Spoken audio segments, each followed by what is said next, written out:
Muy buenas, bienvenidos a Mind the Game, bienvenidos a un vídeo en el que vamos a reaccionar nuevamente a Feminist Frequency. En estos vídeos de Reaccionando empezamos con ellas, con los vídeos de Anita Sarkeesian.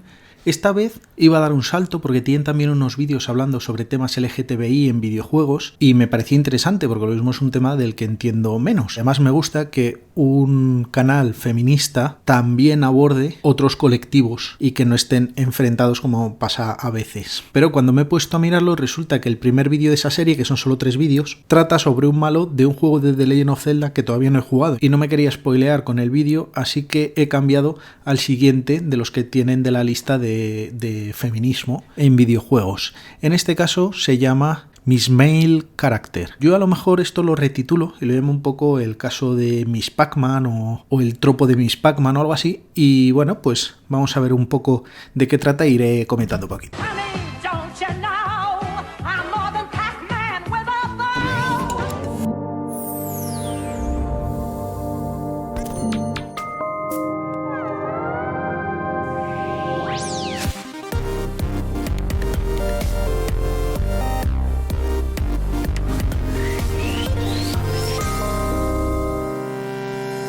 In this episode, we're going to shift the discussion away from plot devices to focus on a pattern in character design and conceptualization, which I've decided to call the Ms. Male character. As always, it's important to keep in mind that it's entirely possible to be critical of some aspects of a piece of media while still finding other parts valuable or enjoyable. Let's begin our examination of this trope by traveling back in time to 1980 and the creation of one of the most famous characters in the history of gaming. Initially called Pac-man in Japan, the name... Vale, un segundo, si va a estar presente Carlos, no se me había ocurrido.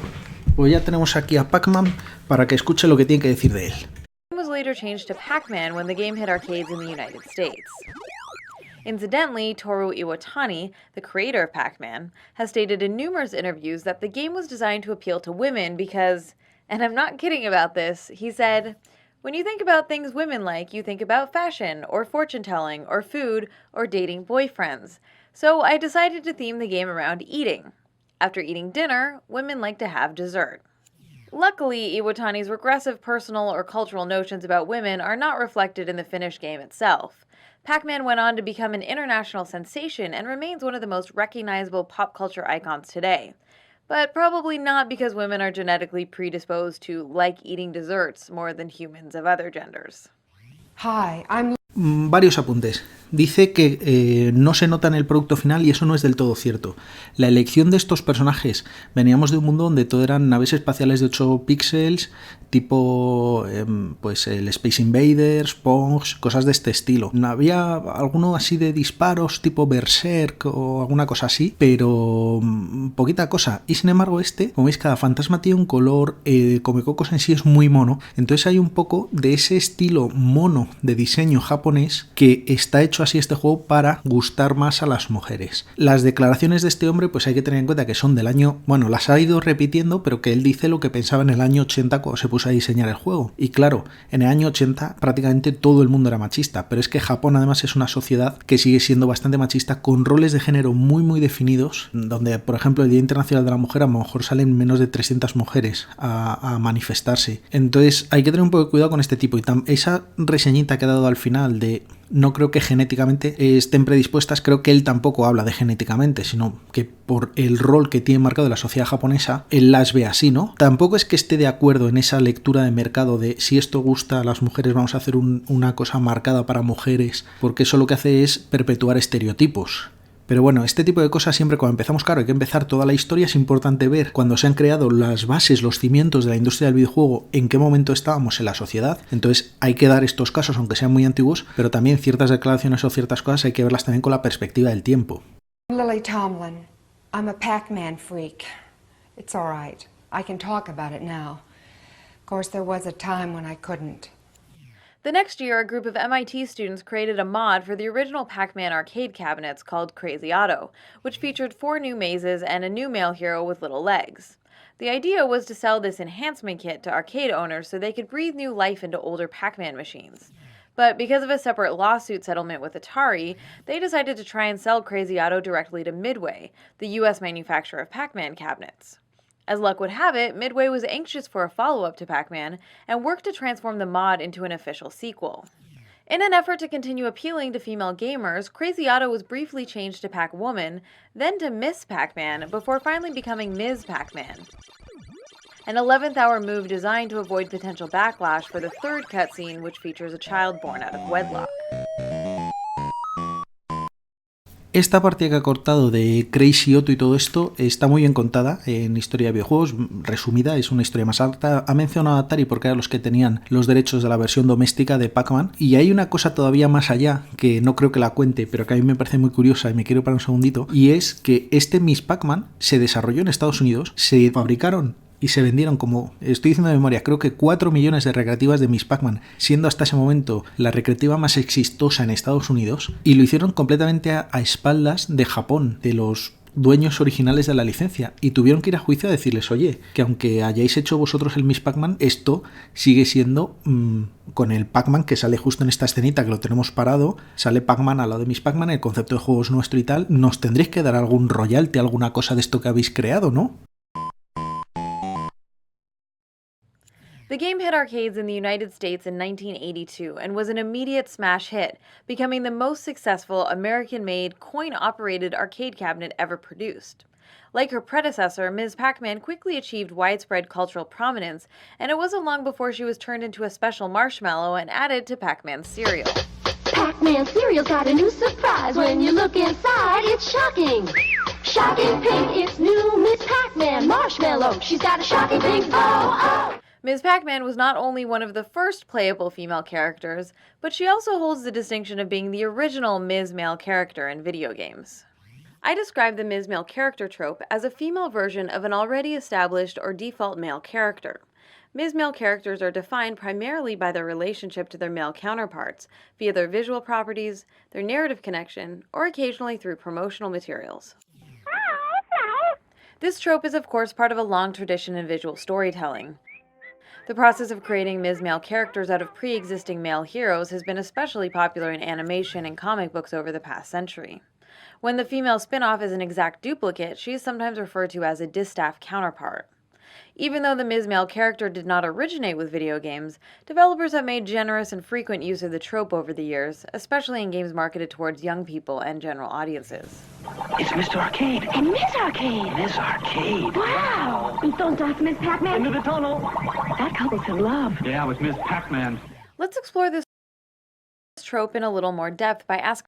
Me encanta porque este diagrama es justo el que os quería decir. No sé si ahora pobrecita en qué cara la he dejado, pero bueno, no sé si ahora profundizará más, pero parte de la queja de este tropo es que si estáis viendo a Pac-Man ahí a la derecha, es que es una bola. Solo sabemos que es un hombre porque se llama Pac-man, que por cierto es raro que ella se llame Miss Pac-man y no Pac-woman, como en el caso de que han puesto de Superman y Supergirl. Pero es una bola amarilla. Si solo viéramos el dibujo, seríamos capaces de interpretar que es un hombre. Y entonces, muchas veces cuando creamos personajes, aunque sea un personaje tan tonto como una bola, si se le presupone que es un hombre, luego cuando haces la versión femenina, no vale con que sea otra bola. Tiene que tener alguna cosa que señale que sea mujer. Y suelen ser cosas muy exageradas, como en este caso vemos que tiene pintado el ojo, tiene pintalabios y tiene un lazo. Esas tres cosas, un espacio tan pequeñito que yo no sé si eso será de 16 por 16 píxeles o algo así, y le marcan esas cosas tan de género, de rol de género, perdón, tan exageradas. En cambio, al hombre, no sé, o sea, ¿qué le haces? Pensad ahora que fuera al revés, que el personaje amarillo genérico fuera Pac-woman y que para la siguiente versión del juego quisierais sacar un Mr. Pac-woman. Y ese Mr., ¿qué características, cómo pintaríais ese trozo amarillo de 16 por 16 para que pareciera un hombre? ¿Qué le pintáis a esa bola? Un pene en la frente, porque es que yo no veo cómo hacer un hombre. Entonces, que este tipo de cosas, que sea tan fácil caracterizar a una mujer poniendo cosas exageradas del rol femenino y que sea tan difícil pasar de uno genérico que se suele interpretar como masculino, pero en este caso vendríamos de uno femenino para hacer el paralelismo, a masculino, pues yo creo que es parte de esta queja. Asking a simple question. How do we know what gender a particular character is? Other than their names, how do we know that the collection of pixels on the right signal male, while those on the left indicate female? Well, in order to differentiate Ms. Pac-man from her already world-famous counterpart, her creators added a series of stereotypical design elements. With only a few pixels to work with, designers built on top of the original Pac-Man template, adding a red bow, red lipstick, an eye with makeup, long lashes, and a mole as beauty mark. Even though Miss Pac-man is essentially a personified shape, in promotional materials she's presented in high heels with long legs, jewelry, and sometimes a feather boa. The design elements that were used to transform Pac-Man into Ms. Pac-man are referred to as feminizing gendered signifiers. The bow, the makeup, the long eyelashes are all specific stylistic choices. They're all part of our culture's visual vocabulary, intended to convey information about gender to the viewer. Game designers use these stereotypical attributes as a sort of shorthand to quickly identify a given character as female. Childlike hair decorations are by far the... Y no solo eso, sino las posturas que tiene de pin-up, que está ahí puesta, es prácticamente una foto de una pin-up y no pasa nada, ¿sabes? En una máquina que en teoría es para toda la familia y para gustar a las mujeres. De hecho, este juego fue muy jugado por mujeres en la época, teniendo en cuenta lo que solían jugar. Y ahí está, ese estereotipo casi sexualizado para ser una bola. Y entonces llegamos a que durante los primeros años, creo que el primer personaje femenino, seguro que se me escapa alguno de un juego pequeñito, pero de los grandes, el primero es Pauline, que creo que todavía no tenía nombre, en el Donkey Kong. Donkey Kong, cuando subíamos con Mario, que todavía no se llamaba Mario, y teníamos que rescatarla. Entonces, lo mismo la primera mujer era una damisela en apuros, y al año siguiente, porque creo que este es del 82, el Miss Pac-man, lo que tenemos es una cosa súper estereotipada y que en la cabina sale así, en plan pin-up. Entonces, veis que los primeros pasos de meter a la mujer como personaje de videojuego se nos atragantan un poco en perspectiva. The most frequent accessory used for this purpose. It's standard practice for creators to just put a bow on top of anthropomorphized animals or personified objects in order to communicate that a character is not male. The Bubble Bobble series stars heroes Bub and Bob, who are charged with rescuing their female counterparts and respective love interests Peb and Pab. Lala is a feminized version of the male hero Lolo in the Adventures of Lolo series. Muy buen puzzle. Mimi fills this role as the main protagonist's girlfriend in the Super Monkey Ball games. In Disney's popular Where's My Water mobile games, we know that Allie is female because she's the only alligator who wears a bow. The Adult Swim game Giant Boulder of Death takes the trope to ridiculous extremes by gendering a pink boulder with a giant pink bow before she's stuffed in the refrigerator to motivate the blue boulder to seek revenge. Volvemos a los últimos vídeos que ya hemos visto del tropo de la mujer en la nevera. The interesting thing is that these gendered signifiers are really quite arbitrary and abstract. There's nothing about a bow in and of itself that's intrinsically or essentially feminine. It's just a piece of colored fabric after all. But our society currently assigns a very specific, socially constructed, and strictly enforced meaning to that piece of fabric. It's a symbol that conveys the concept of female, and invokes the idea of girlhood. The indie game Rogue Legacy has an interesting system whereby you can be randomly assigned the choice of either male or female heirs to play on each run. The characters are essentially identical, both mechanically and aesthetically, except for a very minor difference in their breastplate styles. So far, so good. But all the female heirs also have a strangely conspicuous and completely unnecessary lavender-colored bow on top of their armor. This is a classic example of put a bow on it. Miss Explosion Man. The color coding of characters is another frequently used visual element to signify gender. Typically, the dominant color used in the design of the female variant is bright pink, although sometimes a purple or pastel palette may be used. In the 1985 NES classic Ice Climber, player 1 controls Popo, who wears a blue parka. If you have a second player, they can control Nana, who wears a pink parka. Le tomo en manía este juego. Amy Rose was designed to be a pink female version of Sonic, especially in her early incarnations. Tengo que decir de Sonic que durante muchos años, bueno, tampoco muchos, pero que al principio yo pensaba que Tails era un personaje femenino. No le hacía falta lazo ni nada y yo pensaba que era un personaje femenino por alguna razón, hasta que vi la serie de dibujos animados en la tele y vi que Sonic hablaba de Tails en masculino, de mi amigo, mi compañero, etc. Pero durante bastante tiempo pensaba que Tails era femenino e incluso Knuckles también, no sé por qué. Yo ponía todo y al final resulta que Sonic, Tails y Knuckles son masculinos y la chica es Amy, que es un bicho rosa con faldita, todo como muy exagerado para marcar que es una mujer. Command Girl Video is the female version of Commander Video in the Bit Trip Runner indie game series. Her dominant color is purple, she sports a giant bow on her head, and in Runner 2, she is suddenly and conspicuously busty. The most commonly used gendered signifiers, or feminizing accessories, are bows, lipstick, long eyelashes, and the color pink. But there are a whole host of other Perdón, es que no conozco este juego y me ha matado la referencia a Desafío Total. design elements that, in combination, serve the same purpose. Other signifiers used to differentiate women from men are pigtails, high-heeled shoes, painted nails, pronounced makeup, especially blush and eyeshadow, midriff-bearing outfits, exaggerated breasts with exposed cleavage, and a heart motif in their design or powers. Pretty Bomber is the protagonist's adversary and sometimes love interest in the Bomberman series. And just to make absolutely clear, there is no confusion about her gender, she's decked out in pink, has a giant heart attached to her head, and also throws heart-shaped bombs. Yo creo que nunca había visto a esta Gendered muchacha. signifiers are not A lo mejor mandatory sí. for the Ms. Male character trope to be in effect, but these types of stereotypical attributes do serve to mark female characters as decidedly different by virtue of their feminine presentation.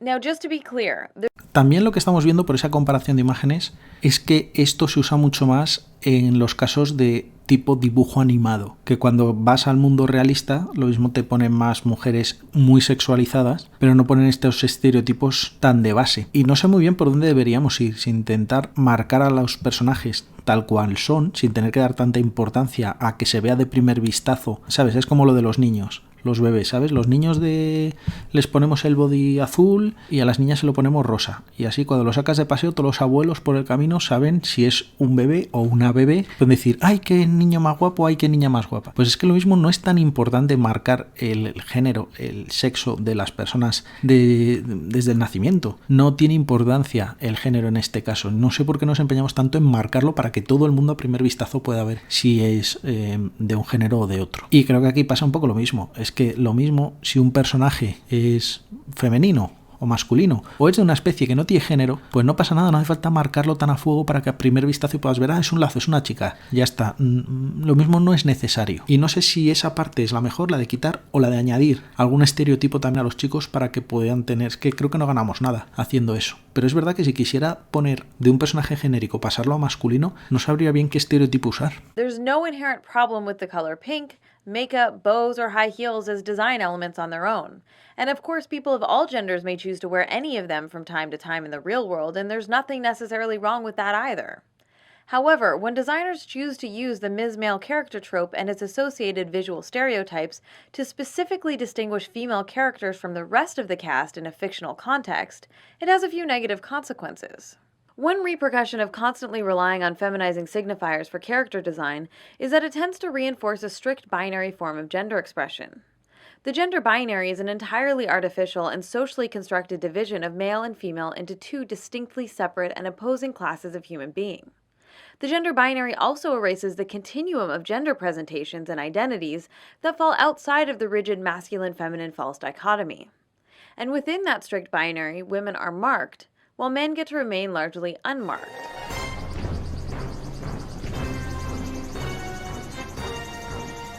In the Mario franchise, the Koopalings were originally described as Bowser's 7 children. All of them are male except for one named Wendy O. Koopa. We know she's female because her designers use practically every hyper-feminine frill and accessory available to separate her from her male siblings. Wendy's 6 brothers, by contrast, are unmarked by gendered identifiers, which means they get to be presented in a variety of creative ways. Ludwig's design communicates intelligence and arrogance, while Lemmy's reveals his playfulness, and Iggy's makes him seem maniacal and a little unbalanced.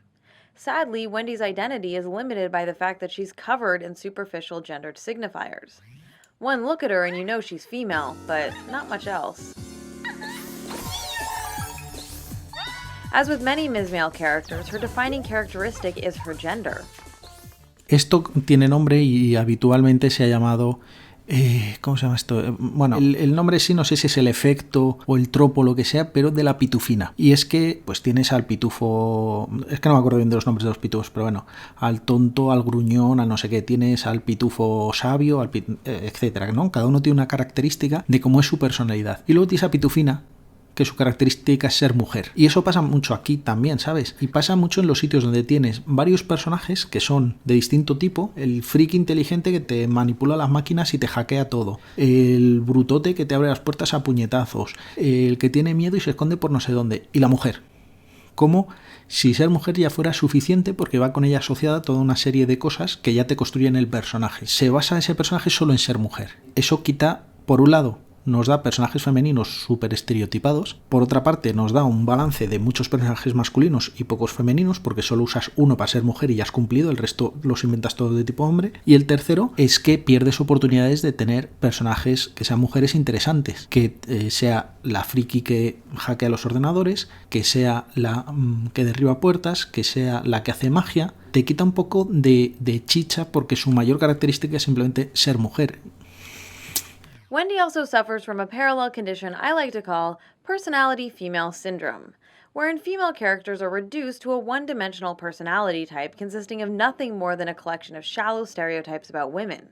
She's vain, spoiled, bratty, and quick to anger. I don't care! I want America for my birthday! I want it! When female characters are marked by obligatory stereotypical identifiers, it actively limits the range of available options by enforcing a narrow, restrictive, and monolithic model for the portrayal of femininity. Meanwhile, since male characters are allowed to be unmarked, it permits a much wider array of possibilities for their No sé para qué hablo si ella lo explica mejor después de I should hablar yo. note that even though pink and purple are strong gendered indicators when combined with other feminizing visual markers, those colors are not the exclusive domain of women. An expanded color palette is something we do see applied to men on rare occasions, as with Kirby, Bomberman, or Roy Koopa, but they are the exception to the rule and are typically only found in colorful, childlike, and extremely male-dominated worlds. Bueno, lo de Birdo... But if a bow, lipstick, eyeshadow, or heels are placed on an otherwise male-identified character, the intention no sé de dónde será ese manual donde sale Birdo, porque como está aquí, Birdo originalmente es una especie de... no sé si es travesti o transexual, aunque está descrito poco así, porque eso de que piensa que es una chica, no sé si pensar es la cosa. Puede ser un poco ofensivo también para los transexuales definir una transexualidad como piensa que es, ¿sabes? Es como decir que está un poco para allá, ¿no? Sí, ella se cree que es no sé qué, pero no. Bueno, él se cree porque encima le tratan en masculino, aunque ella se sienta femenino, pero bueno. Y el de abajo también tiene pinta de ser algún travestido, transexual, lo que sea, de algún beaten up, así por la pinta, o de algún juego de lucha, pero tiene más pinta de beaten up. Y esto se suele censurar en Estados Unidos. Entonces, esas instrucciones en inglés, que su nombre original era Ostro y se cambia a Birdo y tal, no sé dónde habrán salido. No sé de dónde, pero yo tengo entendido siempre que en Estados Unidos Birdo, en el manual de instrucciones, explicaba que era una chica que disparaba huevos y no se metieron en este jaleo de la transexualidad, o en este caso transexualidad más que travestismo. or at least the result, is typically a homophobic or transphobic joke. Hey, yo! Fight! There are a few optional design accessories for men like neckties or baseball caps, but they don't hold the same significance. They're not ubiquitous or strictly enforced, and they're never really used to mark men as not female in larger fictional universes dominated by women. Maxwell is the hero of the popular... Sí, solo un apunte en eso. Tiene toda la razón, claro, que si tú pones una corbata lo mismo estás indicando que es un señor de serio, de traje, ¿sabes? Y si pones una gorra, pues que es un amante de los deportes, pero no estás definiendo en sí mismo que sean un hombre. Lo mismo la corbata sí que está más asociado al hombre y podría usarse para definir, pero defines más cosas en el personaje. Y la gorra ni siquiera la veo tan asociada al género masculino. Scribblenauts series. In the fourth game, Scribblenauts Unlimited, we're introduced to his twin sister Lily, who's basically a feminized copy of Maxwell. The two are identical except for a series of gendered signifiers designed to mark her as female. In the game, we learn that Lily is one of 42 children. All 41 of the other siblings are male, and all have some trait or interest associated with their name that serves to define their personality. Pitufina de There's Artie 1 the entre artist, 42, Buzz the madre mía. astronaut, Glum the emo rocker, and so on and so forth. And all are unlockable and playable during the course of the game. By contrast, Lily's personality trait is essentially being Maxwell's twin. She has no associated interest or hobby other than being the female version of the game's hero. In addition to being a Ms-male character, Lily is also a particularly pronounced example of another related Principio. trope called the Smurfette principle. Vale. The term was coined back in 1991 by feminist author Katha Pollitt, and is of course named after the only female Smurf in Smurfville. The Smurfette principle is the tendency for a piece of media to include only one woman in an ensemble of male characters. The trope is a pervasive problem in video games, manifesting as the token chick in any given grouping of heroes, villains, or non-playable characters. An exceptionally stark example of the trope can be found in the original Mega Man series. Over the course of 10 games, there are 78 bosses or robot masters, and exactly one of them is female, Splash Woman, who appears in the 9th game. Hostias. Mira, que es del In the Wii U 2008. game, The Wonderful Que es del 2008. Es que no sé el 8 de cuándo es, pero el 7 es de Super Nintendo, así que al menos los 7 primeros, que cubre más o menos del 87 al 90 y pico, en 7 juegos, entre 4 y 8 robots por juego, nunca se les ocurrió meter a un robot femenino. Porque además ves los nombres de con quién te enfrentas. Babel no sé qué. Puedes ver claramente, nuevamente por el nombre, que es un tío. Madre mía, nunca me había dado por pensar en los robots de Mega Man. Y tampoco sé si hay algún personaje jugable masculino hasta mucho más adelante. Porque es Mega Man, Mega Man 0. Y luego no sé si alguna vez es jugable Sigma o alguno más adelante que yo me haya perdido. Pero tampoco me suena nada que haya un personaje femenino jugable en la saga Mega Man. Donde además es súper tonto que tengan género porque son robots. Entonces el que tengan un género tan asociado, que sabemos que es Mega Man y en japonés es Rockman, ¿qué man ni qué cojones si son robots? Y además los tienes que asociar a un género siendo robots. Es todo muy absurdo. 101, 6 of the 7 color-coded playable heroes are men. The one exception is, of course, the pink hero Madre named mía. Wonder Pink. In addition to her Smurfette status, she's also afflicted with personality female syndrome. I got in late last night, but there was this party, and then the after party, and then the after party. I needed a major powder break to Madre freshen up mía. before meeting you guys. Wonder Pink is shallow, vain, materialistic, and flies into a rage at the drop of a hat. You can find Smurfettes in just about every genre, from dungeon crawlers to racing games, from RPGs to shooters. Paulette sums up the crux of the Smurfette problem nicely in her New York Times article. The message is clear. Boys are the norm, girls the variation. Boys are central, girls peripheral. Boys are individuals, girls types. Boys define the group, its story, and its code of values. Girls exist only in relation to boys. With that in mind, let's come back to Miss Pac-man for a moment. One of the core consequences of the Ms. male character trope is that it helps to define women by their connection to men. So despite her tagline, more than Pac-Man with a bow, Honey, don't you know I'm more than Pac-Man with a bow? Ms. Pac-man's visual properties are simply an extension of Pac-man's original design. She actually kind of is just Pac-Man with a bow. Her simple narrative reinforces the fact that she really only exists in relationship to Pac-Man. She's both his love interest and also the mother of his child.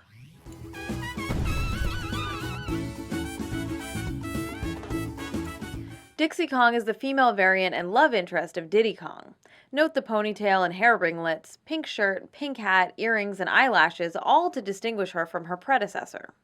Essentially, Ms. male characters are feminized imitations or derivative copies of already established male characters. They exist only because of and in relationship to their male counterparts. Ms. male characters typically aren't given their own distinctive identities and are prevented from being fully realized characters who exist on their own terms. This has the perhaps unintended effect of devaluing these characters and often relegating them to subordinate or secondary status inside their respective media franchises, even when they are on rare occasion given a starring role in a spin-off or sequel.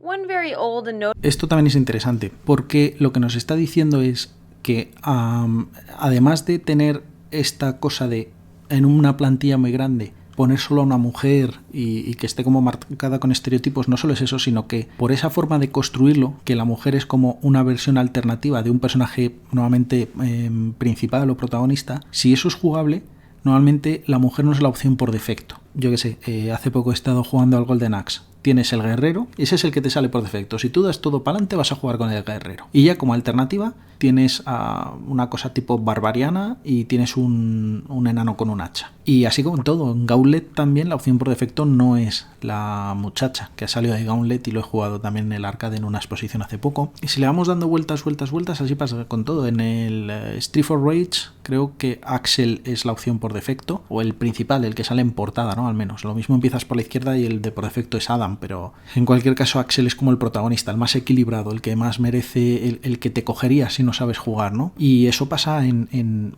un montonazo de videojuegos, y ya no solo por los videojuegos por a quien cogerías por defecto, sino por la definición de los personajes, como han dicho en ese artículo de la Pitufina, en el cual tú creas por defecto un personaje que ni dices que es hombre, tú ya lo tienes en la mente, por defecto un personaje si lo creas es hombre, y tienes que hacer el clic de cambiarlo a mujer, un personaje cualquiera para tener una mujer, o crear desde cero, voy a meter una mujer, y creas un estereotipo de mujer, pero por defecto te sale cualquier historia, pum, un hombre ahí puesto, ni lo has pensado, te sale ya. Notable example of the Ms. character trope comes to mind. As the story goes, God made Adam in his own image and then later took a rib from Adam's side and fashioned a woman out of it to be his wife and companion. This Adam and Eve version of the creation myth reinforces a subordinate view of women. Man is cast as the original concept and source code for woman who is derived from his body. Essentially, Eve is the sequel to Adam, just as Miss Pac-man was built from the body of Pac-Man who came before her. In a male-identified society like ours, men are associated and become synonymous with human beings in general. In other words, male tends to be seen as the default for the entire species. In video games, male identification manifests as a tendency for all characters to be male by default, unless there's some special reason or specific justification for women to be present in the story. To help illustrate one of the ways the male as default phenomenon operates in gaming worlds, let's take a look at the mobile mega hit Angry Birds. When the game was first released in 2009, the 5 original birds in the flock were identified by their color and did not include any specific gendered signifiers. Over time, as the game has grown in popularity and the brand has expanded to include numerous spin-offs, real-world merchandise, and a weekly cartoon series, the birds have been given more distinct personalities and actual names. Mobile developer Rovio first began gendering birds in February 2011 with the release of their Valentine's-themed episode for Angry Birds Seasons, which includes Ms. male character versions of the red bird, the white bird, and a female pig as love interests. Note the bows, makeup, and long. Un segundo, es que yo siempre había pensado que el pájaro blanco se llamaba Clotilde y era mujer, y ahora se ve que no, y que hicieron una versión especial donde ya la hicieron mujer, pero yo siempre pensaba que era... Eso es lo que me dejó un poco roto, porque estaba pensando, digo, es verdad, de esos 5 de inicio, Clotilde era mujer, pero yo no sé si lo daba mucho al principio, yo lo sabía después. Me dejó un poco roto esto, yo pensaba que siempre el pájaro... Me pasa como con Tails, que pensaba que el pájaro blanco era mujer siempre, pero además es un poco raro, es un pájaro que tira huevos, entonces casi por la definición de lo que hace ese pájaro es muy raro que un macho, no sé, me estoy metiendo en cosas biológicas que a lo mejor no tengo dominadas, no sé si hay alguna especie de pájaro en la que el macho ponga los huevos, pero no sé, a lo mejor yo lo tenía asociado por eso, pero me ha dejado... no me esperaba eso. Long eyelashes. There's a larger unintended consequence to marking these birds as female with feminizing gendered signifiers. It reinforces that all the other birds and pigs without these specific visual cues are all male by default unless otherwise noted. The addition of the pink bird to the main flock in 2012 further entrenched male as the default setting for the Angry Birds universe. I should mention that Rovio later stated that the white bird was also female and named her Matilda. Matilda. This revelation led to a character redesign which has feminized the white bird by adding pink accents, rose cheeks, and long eyelashes in the Angry Birds cartoon series, just to make absolutely clear that she is female. Over in the Mushroom Kingdom, we have Toadette, who is both a Ms. male character and the only woman among the mushroom people.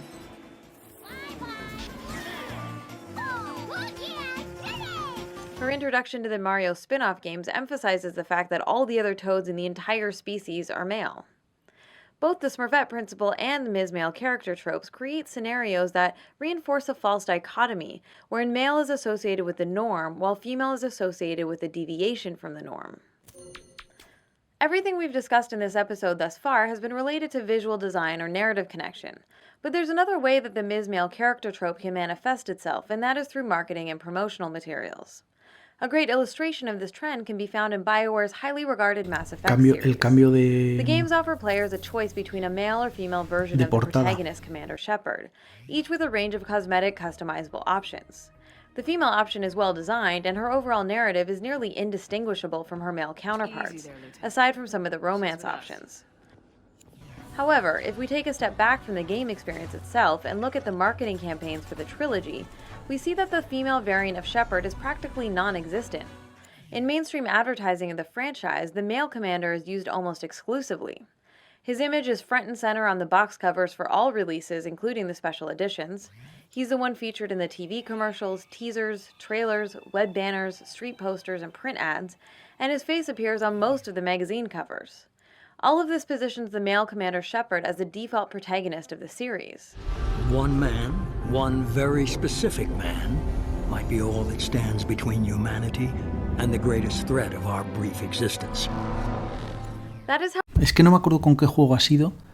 De hecho, creo que en alguna de estos juegos vendían una portada reversible. No sé si era en el último Mass Effect, el 3, bueno, el último de la primera trilogía, ¿no? Sin contar Andrómeda. O de alguna cosa que han sacado, tenía la portada reversible. Entonces podías tener a la portada del chico, la portada de la chica. Pero venía puesta la del chico. Si tú querías tener la de la chica, te tocaba sacarle y darle la vuelta. No es que en las estanterías estuvieran puestas las dos versiones para que tú escogieras la que más te gustase, aunque luego fuera reversible. Y hace poco ha pasado también que en un juego que se podía elegir entre hombre y mujer, no me acuerdo qué, todo el tráiler estaba hecho con la versión del hombre y se quejaron, y entonces lo que hicieron es sacar otra vez el mismo tráiler, pero con las mismas escenas prácticamente protagonizados por la chica. Y entonces, claro, si haces eso, incluso aunque no se lo hubieran tenido que pedir, si tú haces eso de por defecto cuando lo presento un tráiler en el que solo se ve al chico y luego ya te cuelgo en internet por ahí escondidas el de la chica, pues es que estamos en el mismo problema, que al fin y al cabo lo que estás haciendo es que aunque dejes escoger, estás diciendo que el personaje canónico es el tío y que la chica es por si alguien quiere jugar con una chica, por si alguien quiere jugar dándole la vuelta, dándole un giro, una especie casi de Quest B, una segunda pasada del juego, como lo queráis ver. how BioWare is selling the Mass Effect experience. Nearly everything about the advertising campaign explicitly tells players that Commander Shepard is a man, and by extension associates the official storyline with the male version of the hero. This marketing strategy contributes to the fact that only 18 to 20% of players choose the female option, despite the fact that Jennifer Hale's voice acting is widely praised as being far superior. You brought me here to confirm what you already know. The Reapers are here. Still, the female version has a dedicated fan base who frequently refers to her as FemShep. And although this is meant as an affectionate nickname, it does further highlight her designation as a Ms. Male character. She is the one with the qualifier attached to her name. She is a female Shepard, whereas the male version simply gets to be Shepard. No solo esto, sino que yo creo que por cultura, en la cultura anglosajona esto está muy unido, porque las mujeres tienden a cambiarse el apellido al del hombre cuando se casan. Entonces al final la familia es la familia del nombre del hombre, ¿no? Entonces tienes los Picapiedra. Pues toda la familia es los Picapiedra, que es el apellido del hombre, es el hombre y su familia. Por supuesto, él se apellida Picapiedra, pero luego está Vilma Picapiedra. Ella ha cambiado su apellido, tiene un nombre propio pues para poderla llamar, pero su apellido lo ha cambiado al del hombre porque pasa a ser casi una propiedad del hombre, y en ese sentido ella acaba siendo una señora Picapiedra. O sea, tienes el señor Picapiedra y la señora Picapiedra, se acaba definiendo a través de él, que es lo que hablaban antes también, de que se crean los personajes femeninos para sus relaciones con los hombres, siempre como la mujer de y eso yo creo que tiene mucha tradición en Estados Unidos desde el punto de vista de cómo se definen allí las familias, partiendo ya de los apellidos. During the advertising of Mass Effect 3, BioWare made a little more effort to include female Shepard with items like an alternative Mira, van a hablar de la reversible reversible, game box, which features the male version by default, as well as a special web-only trailer, but these gestures feel like an afterthought or niche specialty marketing, and hardly what I would call a substantial or equitable inclusion. While Mass Effect's advertising strategy might not undermine the story or gameplay, it is a glaring example of how the Ms. Male character trope can be perpetuated by marketing departments unless careful consideration is given to how gender is represented when advertising games that do offer players a choice. Now, it's certainly true that in many cases the games starring the female variant are better gaming experiences overall, and taken on their own, each individual example we've covered in this episode might seem relatively benign or trivial. But the reason this series focuses on tropes is because they help us recognize larger recurring patterns. Both the Ms. Male character and the Smurfette principle have been normalized in gaming and in mass media more broadly. So much so that the two tropes usually pass under the radar and are often reproduced unconsciously, which is part of what makes the myths they perpetuate about women so powerful and insidious in our culture. The truth of the matter is that there's really no need to define women as derivative copies of men or to automatically resort to lazy, stereotypical, or limiting gendered signifiers when designing video game characters. It was at that moment that Claire realized She had superpowers. Me gustó bastante Claire este is a Thomas simple blue Was Alone. cube and one of the more memorable characters from the indie game Thomas Was Alone. We know she's female because of her name, her narrative, and the pronouns used during gameplay. Claire's gender presentation doesn't reduce her to her gender or separate her from the rest of the cast. Claire needed to come up with a superhero name as soon as possible. Half of the playable characters in Towerfall are women, and the game is also notable for its color code inversion. The Last of the Order wears blue, while the Assassin Prince is decked out in pink. Indie games like Knit Underground, Scary Girl, It'll Do, and the iOS title Lily all have female characters who resist gendered stereotypes. Each of these indie games avoids falling back on the Ms. Male character trope or relying on narrow, superficial visual markers as a stand-in for personality.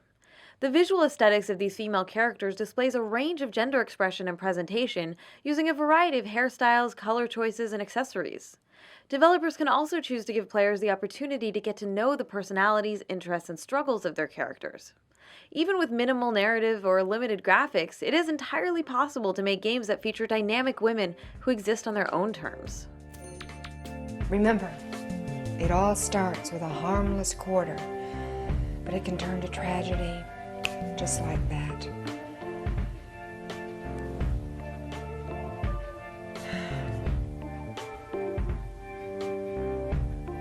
Can I play now? No me esperaba ese final. Me ha gustado que haya terminado con ejemplos positivos, ¿no? Ejemplos donde se han hecho, aunque hay alguno, el de todos los colores están cambiados. A mí a veces me pasa que cuando se me ocurre una historia, no una historia porque esté pensando en una historia de forma profunda, sino que estás pensando en alguna forma de juego, lo que sea, y la historia que va a llevar ese juego, y piensas una historia muy tonta, pero lo que está importando es cómo se va a jugar a eso y tal, y te das cuenta de repente que en esa historia tonta pues te has metido en un montón de tropos de estos, y lo que dices es, pues le dé la vuelta a todo, y entonces que sea él el secuestrado y ella el que le rescata y no sé qué, y no sé si tampoco el hacer tan evidente que has cogido una historia súper tópica y le has dado la vuelta al género de los personajes es una buena forma de narrar, o deberíamos salirnos un poco de los tópicos y currarnos más la narrativa, pero bueno, aún así me gusta que den ejemplos también de cosas que se están haciendo bien, aunque sean casi la excepción a una norma, porque además había muchos juegos ahí minimalistas, o sea, no se puede ser más minimalista que Thomas Was Alone, donde los personajes son cubos con distintas formas y colores, y no hace falta poner que la mujer sea el cubo rosa, no es necesario para la historia, ni en ese ni en ningún caso, o sea, no veo ningún caso en el que el estereotipar el aspecto de un dibujo animado para que sea fácilmente reconocible que sea mujer aporte nada al personaje. O lo mismo lo que deberíamos hacer es hacer personajes interesantes que gusten a diferente gente, que pueda gustar a un chico, que pueda gustar a una chica, es lo que hay. Me ha parecido interesante este capítulo, lo mismo me ha descubierto menos cosas en el sentido de este tropo ya me lo conocía, el de Miss Pac-man y el de Pitufina también. Por ejemplo, sí me sorprendió en su momento el de la mujer en la nevera, pero aún así, como lo cuentan, lo bien hecho y algunos ejemplos que han puesto que me parecen tan exagerados, pues bueno, tenemos todavía mucho en lo que trabajar. Me ha gustado el vídeo, haremos más vídeos de Feminist Frequency, lo mismo un poquito más adelante, vamos alternando, no sé cuándo podré hacer nuevas reacciones. Por aquí tengo el libro de protestos, si os interesa el tema, me parece, iba a decir el mejor, a lo mejor el único libro que hay sobre el tema de feminismo en videojuegos, y en este vídeo he estado, quitando esas señalizaciones que he hecho al principio de coger un poco con pinzas una declaración de un tío japonés del año 80, como no sé si muy representativa, el resto del vídeo, todos los datos que dan, los datos es objetivamente, son correctos, no he visto, de los que yo sepa, ninguna historia que han contado, ningún año mal puesto, ningún juego, no han retorcido ninguna historia para mal ni nada, todo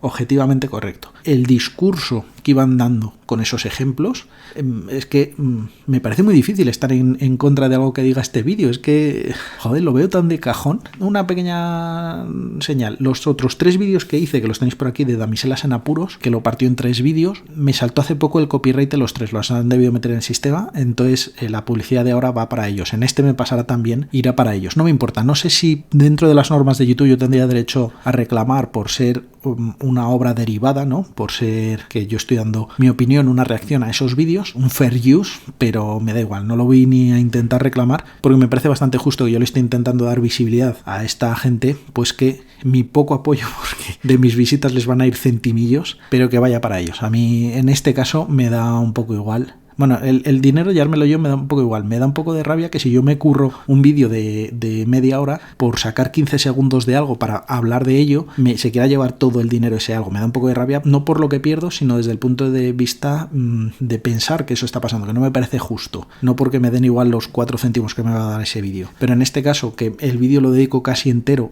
a estar viendo un vídeo de ellos y hablar un poquito por encima, me parece más justo que se lo lleven ellos a que me lo lleve yo. Así que nada, me voy a dejar de enrollar. Tendremos nuevos vídeos de Reaccionando, no siempre será a Feminist Frequency, vamos a buscar otras cosillas como hemos hecho hasta ahora y nos vemos en Mind the Game. ¡Hasta pronto!